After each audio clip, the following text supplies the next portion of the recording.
The words hit me like ice water on burning skin. "You're done here, Jarvis." Blake Morrison didn't even flinch as he delivered my death sentence, his pearl-white smile cutting sharper than the termination letter trembling in his manicured fingers. Around the mahogany boardroom table at Titanium Solutions, 12 pairs of eyes studied their hands like they contained the secrets of the universe. 8 years. 8 years of bleeding code and caffeine, building the digital fortress that kept their billion-dollar empire from crumbling. Wiped out because I missed a yacht party in the Hamptons. I walked out clutching silence like armor, my heels echoing against marble floors that suddenly felt foreign. What I didn't know then was that this moment, this devastating soul-crushing moment, would become the spark that ignited everything. 12 hours earlier, I sat in my corner office on the 47th floor of the Chrysler Building, staring at an email that seemed innocent enough. Mandatory attendance, Blake's 30th birthday celebration, Hampton Yacht Club. The golden retriever in me wanted to please, to show up with a smile and expensive wine. But the algorithm staring back at me from 3 monitors demanded every ounce of my attention. I'm Jarvis Kane, Chief Technology Architect. The woman they called the Digital Fortress for 8 years running. While others networked over champagne and lobster rolls, I built the quantum encryption system that protected everything from government contracts to celebrity scandals. Every late night, every missed dinner with Dad, every relationship that withered because I chose code over conversation, it all led to this moment. Blake Morrison, on the other hand, built nothing except his trust fund. Golden boy nephew of CEO Harrison Morrison, parachuted into senior vice president with a resume thinner than paper and twice as useless. Charming in that Ivy League way that made investors swoon and employees whisper. They said he collected grudges like vintage watches, polished, precise, and deadly when the time came. My phone buzzed against the glass desk. A text from Dad: "Kiddo, made your favorite beef stew. Rain check again."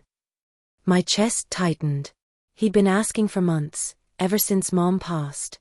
Always understanding when I chose work over family dinners, but I could hear the loneliness between his words.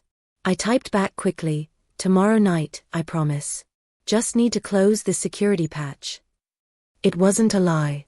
This wasn't just important, it was everything. The quantum encryption I designed wasn't just software, it was the backbone of our entire defense network. If I didn't seal this vulnerability tonight, tomorrow's board meeting could become a bloodbath of leaked data and ruined lives. Another notification slid across my screen. Slack message from my only ally here. Word is Blake keeps a list of everyone who skips his parties. Says it shows commitment levels. I smirked, fingers hovering over the keyboard. Commitment. I was committed to the work, not the wine. I was committed to protecting secrets, not sharing gossip over shrimp cocktail. What I didn't know then was that one unanswered invitation would cost me everything by sunrise. And what Blake didn't know was that by destroying me, he just activated the most expensive mistake in corporate history. At 9:30 a.m. sharp, I walked into what I thought was a routine meeting. The executive boardroom felt different, colder, like someone had sucked all the oxygen out through the floor-to-ceiling windows overlooking Manhattan. Blake Morrison stood at the head of the table in his navy Tom Ford suit, looking like he'd just won the lottery. Behind him sat his uncle Harrison, arms folded, face carved from granite. "Jarvis," Blake said, rolling my name around his mouth like he was tasting wine he didn't particularly enjoy. "Thanks for joining us on such short notice." I placed my laptop bag beside my chair, waiting for context that never came. Blake straightened his Hermes tie, eyes glittering with something that definitely wasn't professionalism. It was triumph. "As of this morning," he began, voice steady as a surgeon's scalpel, "your employment with Titanium Solutions is terminated. Effective immediately." For 3 heartbeats, the words didn't compute. Terminated. My brain scrambled for logical explanations, budget cuts, corporate restructuring, a security breach I'd missed. But Blake kept talking, each syllable slicing deeper. "You've demonstrated a concerning lack of team commitment," he continued, that smile never wavering. "Missing last night's company celebration sends the wrong message about your priorities. We need people who understand that success isn't just about technical skills, it's about being part of the Titanium family." Family. The word tasted like poison in my mouth. I had bled for this company while he played golf in Martha's Vineyard. I had built the quantum fortress that protected their most sensitive data while he posted Instagram stories from charity galas. I had sacrificed everything, my relationship with Dad, my social life, my own health, to keep their empire secure. Around the table, silence pressed against my ribs like a vice. These people had praised my work in quarterly reviews, sent congratulatory emails when I prevented million-dollar security breaches, recommended me for industry awards. Now they couldn't meet my eyes. My throat burned, but I didn't speak. One word, one outburst, and I'd lose whatever leverage remained. So I smiled faintly, even as the room tilted beneath me like a sinking ship. But inside, panic coiled tight. Dad's retirement fund was nearly empty after Mom's cancer treatments. His insurance depended on my family coverage through titanium. Without it, every doctor visit would drain what little we had left. Blake must have caught the flicker of fear in my eyes because his smirk deepened. He leaned forward, both hands flat on the polished table, and delivered the line that would burn itself into my memory forever. "Don't," he said softly, voice dripping with silk and venom, "ever think your code is more important than our culture." It wasn't a warning. It was a declaration of war. A reminder that this wasn't about merit, innovation, or value. It was about bloodlines, connections, and the invisible hierarchy that kept people like him in power while people like me remained disposable. I gathered my things without a word, chair legs scraping softly against Italian marble. Blake watched me like a hawk tracking wounded prey, his smile sharp as broken glass. As I reached the door, one thought detonated behind my eyes: "You just made the biggest mistake of your privileged life, Blake. And you don't even know it yet." The envelope waited on my desk like a death certificate. Cream-colored, company logo embossed in gold, my name typed in that cold corporate font that reduced 8 years of brilliance to 2 pages of legal jargon. Beside it, my computer screen displayed the digital execution: access revoked, contact IT administrator. Around me, the office hummed with forced normalcy. Keyboards clicked, phones rang, but every conversation died when I walked past. Colleagues who once called me a genius for preventing data breaches suddenly found their coffee cups fascinating. Loyalty, I realized, was currency that crashed overnight. I slid the envelope open. No gratitude. No acknowledgement of the billion-dollar quantum system I'd architected. Just cold legal text and one final instruction: return all company property by 5 p.m. My fingers tightened on the paper until it cut into my skin, but I didn't let my hands shake. Rage was building like a storm, but storms could be harnessed, channeled, weaponized. I packed slowly, methodically. Each click of my mouse echoing in my skull like a countdown timer. Behind me, whispers followed like shadows. What happened? She missed Blake's party. Seriously? For a party? You know how the Morrisons are about loyalty. Then my phone buzzed. Unknown number. 5 words that stopped my heart: leave now. Bryant Park Cafe. DR. Dr. Diana Reeves. Former chief financial officer, the architect of every major acquisition, the woman who knew where titanium buried every secret. 6 months ago, she'd vanished after what the company called a planned retirement. No farewell party, no LinkedIn updates, just gone. I didn't hesitate. Badge in hand, termination letter tucked under my arm, I walked toward the elevator without a word. The doors closed on the whispers, sealing in their guilt and my growing anticipation. If Diana Reeves was reaching out now, it meant one thing: my story wasn't over. It was about to turn into something no Morrison could predict. Bryant Park Cafe buzzed with the usual Manhattan chaos: tourists, street performers, the eternal symphony of honking taxis. But in the corner booth sat a woman who looked like she'd been expecting me for months. Diana's silver hair was shorter now, her blue eyes sharper than I remembered. She'd aged less than she'd crystallized, like pressure had turned her into something harder, more focused. "Jarvis," she said, not rising, just gesturing to the seat across from her. "Sit. We have work to do." I slid into the booth, heart hammering against my ribs. "Dr. Reeves, I don't understand." "Before I walked out of that glass prison 6 months ago," she interrupted, voice steady as a metronome, "I set something in motion. For you." My breath caught. "For me." Diana smiled, thin and dangerous. "When you started building that quantum encryption system, I knew 3 things: its value, their greed, and their inevitable stupidity." She leaned forward, elbows on the table. "So we built insurance. A very expensive insurance policy that Blake just activated. I stared at her, waiting for the punchline that would either save me or destroy me completely. Tell me, Jarvis, Diana continued, do you remember that compliance paperwork I asked you to review last spring? The stack you signed without reading because you trusted me. My stomach dropped. Diana, what did you do? Her smile widened. I protected you from people who confuse nepotism with leadership. And now it's time to collect. Diana reached into her leather briefcase and pulled out a silver tablet, her fingers dancing across the screen with the precision of a surgeon. 6 months ago, you signed documents creating Kane Dynamics LLC, she said, not looking up.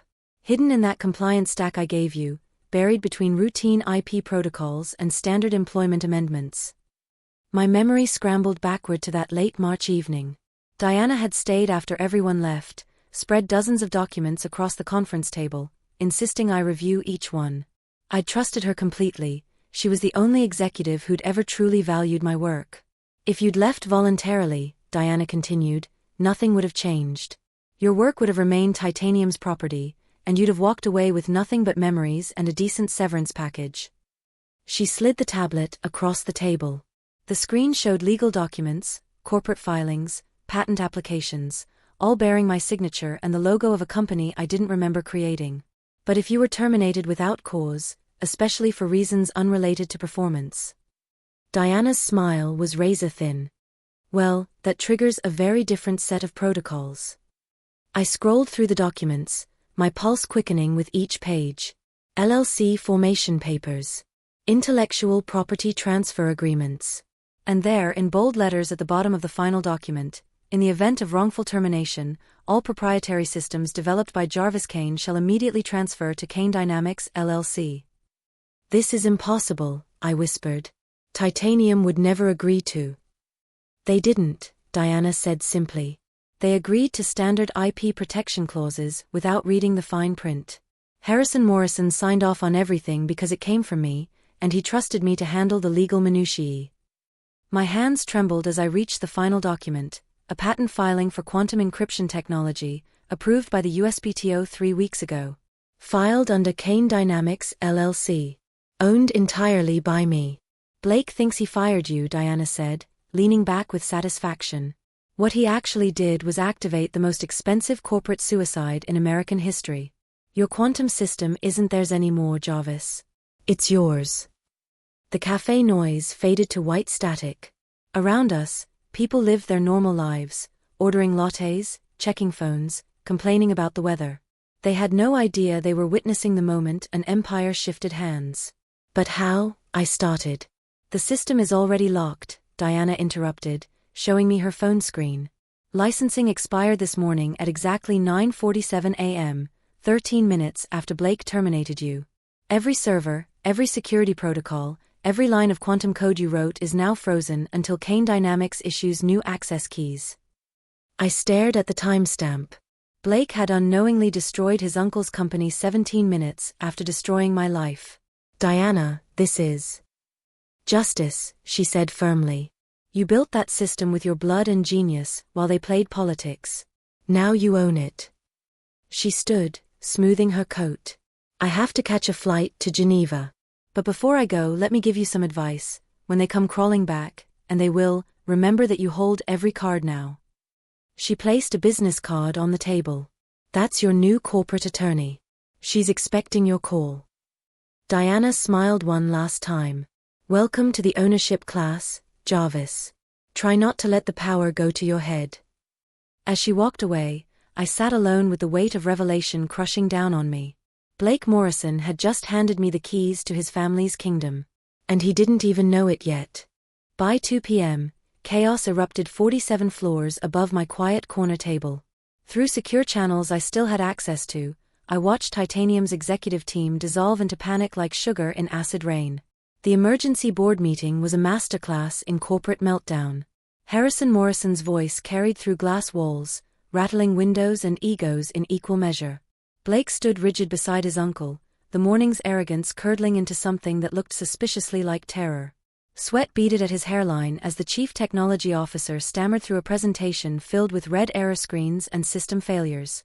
All quantum encryption services are offline, the CTO reported, his voice cracking like thin ice. Every government contract, every financial institution, every client that depends on our security protocols, they're all locked out until we get renewed licensing from. He swallowed hard. From Kane Dynamics, LLC. Blake slammed his fist on the mahogany table, the sound echoing like a gunshot. She can't do this. She signed a standard employment agreement. The general counsel, a sharp-eyed woman named Patricia Wells, adjusted her glasses and delivered the killing blow. Actually, Mr. Morrison, she didn't. Ms. Kane negotiated specific IP carve-out clauses tied to performance metrics. She exceeded every benchmark by 30%. Patricia's tone was clinical, surgical. Without her express authorization, you have no enforceable claim to the quantum system. The silence that followed was thick enough to drown in. Harrison's face cycled through several shades of red before settling on a dangerous purple. We paid her salary for 8 years. We funded the research. That system belongs to us. Not according to the contracts you signed, Patricia replied with the warmth of liquid nitrogen. And the patent filing was approved last month under the LLC structure. Legally, they own everything. I watched this unfold through security feeds I'd built into the system months ago, my own insurance policy against corporate backstabbing. Seeing Blake's confidence crumble into panic was sweeter than the vanilla latte cooling in my hands. Harrison's voice boomed across the boardroom. Get Diana Reeves on the phone. Now. She'll know how to fix this nightmare. The speakerphone crackled to life after one ring. Diana's voice, smooth as aged whiskey, filled the room. Diana Reeves speaking. Diana, thank God, Harrison barked. We need you back here. There's been a catastrophic mistake with Jarvis Kane's termination. Mistake. Diana's voice could have frozen Lake Michigan. The only mistake was not firing Blake 6 months ago when I recommended it. Blake's head snapped up, color draining from his face like water from a broken dam. Diana, you can't be serious. We're family. Family doesn't destroy billion-dollar assets over wounded pride, Diana cut him off. Here's my advice, gentlemen.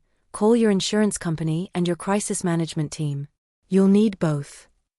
The line went dead. I closed the security feed and opened my laptop. Time for phase 2. I drafted an email to Harrison Morrison's private address.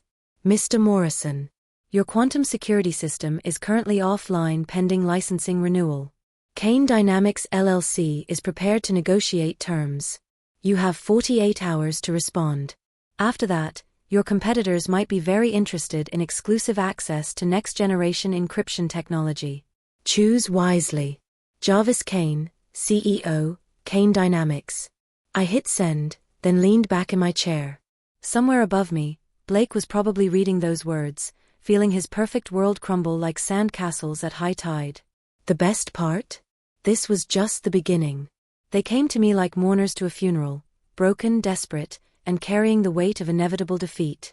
The Titanium Solutions executive team filed into the Pierre Hotel's private conference room at exactly 3 p.m., 2 days after my ultimatum. Their lawyer led the procession, followed by Harrison Morrison moving like a man walking to his own execution.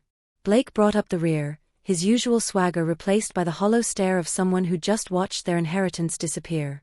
I sat at the head of the polished conference table, hands folded, wearing the charcoal Armani suit I'd bought that morning with my signing bonus from Quantum Defense Corp., Titanium's biggest competitor. Diana sat to my right, her presence radiating the quiet menace of someone who knew how this story ended before anyone else had read the first chapter. Jarvis, Harrison began, his voice tight as piano wire. Let's discuss terms. I tilted my head slightly. Terms for what, exactly? Blake leaned forward, forcing what he probably thought was a conciliatory smile. Look, we can work this out. We're prepared to offer you your job back, with a promotion. Senior Vice President, corner office, whatever you want. The laugh that escaped me was soft, almost musical. You think I want to come back? Everyone has a price, Blake said, desperation creeping into his voice. Name it. Diana slid a leather portfolio across the table. Since you asked. She opened it to reveal a contract thicker than a phone book. Quantum Defense Corp has offered Kane Dynamics a licensing agreement worth $940 million over 5 years, plus equity stakes and expansion rights. The blood drained from Harrison's face. That's impossible. It's signed, sealed, and scheduled for announcement tomorrow morning, I said calmly. The press conference is at 10 a.m. You're welcome to attend. Blake's composure finally cracked. You can't do this. That's our technology. Actually, Patricia Wells, who I'd hired away from Titanium 2 hours after my termination, spoke from her seat beside Diana. It's not. Every line of quantum encryption code was developed by Ms. Kane using her proprietary algorithms. Titanium Solutions provided infrastructure and salary, but the intellectual property belongs entirely to her. I stood slowly, savoring the moment. Blake, do you remember what you said to me in that boardroom? About culture being more important than code. His jaw worked soundlessly. You were right, I continued. Culture is everything. Your culture valued connections over competence. Politics over performance. Entitlement over excellence. I walked around the table until I stood directly behind his chair. My culture values results. Harrison slumped forward, the weight of defeat crushing his shoulders. What do you want from us? Nothing, I said simply. I wanted recognition, respect, fair treatment. You had 8 years to give me those things. I moved toward the door, Diana following. Now I don't need them from you. At the threshold, I turned back one final time. Oh, and Blake? That list you kept of people who missed your parties? You might want to tear it up. Some of us were too busy building empires to attend your cocktail hours. The door closed behind us with a soft click, sealing their fate and my freedom. In the hallway, Diana smiled. How does it feel to be worth nearly $1 billion? I looked back at the closed door, imagining the chaos on the other side. It feels like 6 months later, I stood on the stage of the Jacob Javits Convention Center, facing an audience of 3,000 technology leaders, investors, and journalists. The banner behind me read Kane Dynamics, Quantum Security Summit 2024 in letters tall enough to be seen from space. Camera flashes erupted like fireworks as I stepped to the podium, the weight of my success finally settling into something that felt real. When I started Kane Dynamics, I began, my voice carrying clearly through the massive hall. People asked me if I was nervous about competing with my former employer. A ripple of laughter moved through the crowd. I told them I wasn't competing. Competition implies they still had something worth fighting for. The audience erupted in applause. In the front row, Dad beamed with pride so bright it could power the city. Beside him sat Diana, looking every inch the board chairwoman she'd become when I'd offer her equity in exchange for her strategic genius. On the massive screens flanking the stage, financial headlines scrolled past like a victory parade. Kane Dynamics secures $2.1 billion in government contracts. Quantum encryption pioneer disrupts industry giants. From fired to billionaire, the Jarvis Kane story. Today, I continued, Kane Dynamics officially launches our global expansion into 17 countries, protecting everything from medical records to national security systems. We're not just building software, we're building the future. In the back of the hall, partially hidden behind a pillar, I spotted a familiar figure. Blake Morrison, looking older than his 31 years, watching my triumph with the hollow stare of a man who'd gambled everything and lost. Titanium Solutions had declared bankruptcy 3 months ago, their government contracts dissolved, their reputation destroyed by security breaches that my quantum system could have prevented. Harrison Morrison had stepped down in disgrace, leaving Blake to manage the liquidation of what was once a billion-dollar empire. The irony was delicious. The nephew who'd fired me for missing a party now spent his days selling office furniture and settling lawsuits. I didn't gloat. I didn't need to. Success was its own revenge.